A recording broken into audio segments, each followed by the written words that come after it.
good evening. Andito na naman po ako sa inyong harapan na nagsasabi o nagsusumbong sa inyo kung anong sentimento ng aking buhay.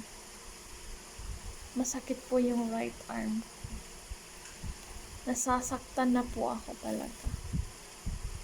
Nasasaktan na ako emotionally, mentally, pati ba naman physically.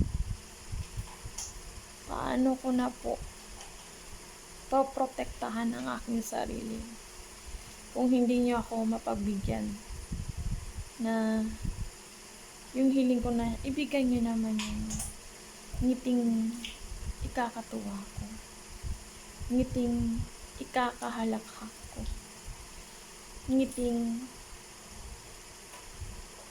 andun yung tinatawag na future. Darating ka pa ba? Future.